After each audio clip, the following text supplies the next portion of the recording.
Hello শিক্ষার্থীরা, শিক্ষা ও শিখিতে তোমাদের আবারও স্বাগত। আশা করি সবাই ভালো আছো। আমিও ভালো আছি আলহামদুলিল্লাহ। আজকে আমি তোমাদের 2023 শিক্ষাবর্ষের প্রথম শ্রেণীর বাংলা পাঠ্য বই থেকে দশম র থেকে খণ্ডত্ব পর্যন্ত বর্ণ, শব্দ গঠন, বাক্য গঠন, সঠিক আকৃতি ও মাত্রায় লেখা এবং উচ্চারণ জানবো। চলো আমরা পড়াশোনা করি। পাঠ 33 বর্ণ শিখব। ড-র, ঢ-র, অন্তস্থ অ, খণ্ডত্ব। ড-তে ঝড়। চলো বন্ধুরা, ঝড় দিয়ে একটি বাক্য তৈরি করি। ঝড় হলে লাগে ভয়।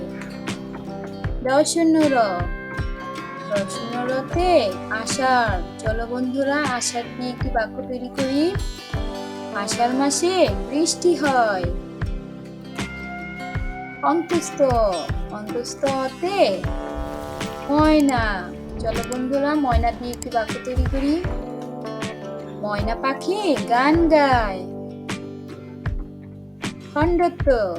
খণ্ডত্বতে উৎসব। চলো বন্ধুরা, উৎসব নিয়ে একটি বাক্য তৈরি করি। উৎসবে ঘর সাজায়। দেখো ছোট্ট বন্ধুরা, এখানে দেয়া আছে ছবি দেখি শব্দ বলি। অর্থাৎ আমরা এতক্ষণ র থেকে খণ্ডত্ব পর্যন্ত বর্ণ দিয়ে শব্দ এবং বাক্য তৈরি করা শিখেছি।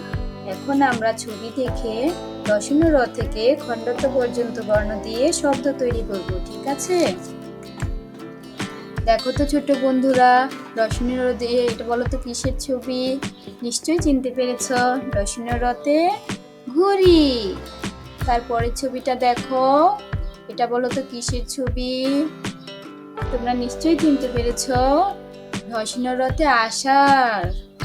তারপরে ছবিটি দেখো, অন্তস্থ দিয়ে বলো তো এটি কিসের ছবি? অন্তস্থতে পায়রা। তারপরে ছবিটি দেখো, খণ্ডত্ব দিয়ে বলো তো এটি কিসের ছবি? শরৎ। তারপরে দেখো ছবিতে কতগুলো পায়রা একসাথে খাচ্ছে। দেখো ছোট বন্ধুরা, এখানে দেয়া আছে পড়ি। চলো আমরা র থেকে খণ্ডত্ব পর্যন্ত বর্ণগুলো আবার পড়ি। র, ঢ, অন্তস্থ অ, খণ্ডত্ব। নিচে দেখো দেয়া আছে লিখি। অর্থাৎ এখানে যেভাবে ডট ডট চিহ্ন দেয়া আছে তার উপর পেন্সিল দিয়ে তোমরা হাত ঘুরিয়ে লিখবে। প্রথমে বড় ডট থেকে এরো যেভাবে গিয়েছে সেভাবে মাত্রা দিবে। তারপর ছোট ডট থেকে নিচে যেভাবে এরো চিহ্ন গিয়েছে ঠিক সেভাবে পেন্সিল দিয়ে হাত ঘুরিয়ে তোমরা ড-র লিখবে। এভাবে সেম একইভাবে ঢ-র, অন্তস্থ অ, খণ্ডত্ব লিখবে। তোমরা এগুলা সঠিকভাবে সুন্দর করে লিখবে। তোমাদের এটা হোমওয়ার্ক দিয়ে দিলাম, এটা তোমরা বাসায় সুন্দর করে প্র্যাকটিস করবে। কিভাবে শিশুদের মূল্যায়ন করবেন? অর্থাৎ এই ভিডিওটি দেখার পর বা অধ্যায়টি পড়ার পর বাচ্চারা সবকিছু সঠিকভাবে বুঝতে পেরেছে কিনা সেটাই হচ্ছে তার মূল্যায়ন। চলুন আমরা দেখি কিভাবে বাচ্চাদের মূল্যায়ন করবেন।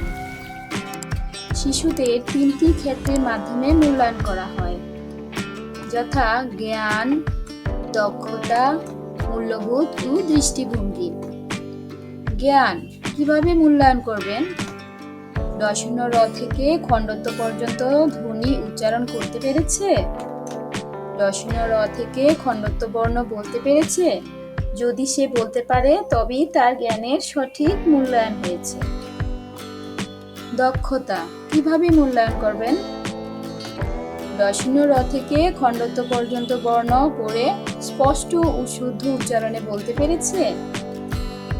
র থেকে খণ্ডত্ব বর্ণগুলো শব্দ থেকে আলাদা করতে পেরেছে? প্রমিত উচ্চারণে বলতে পেরেছে?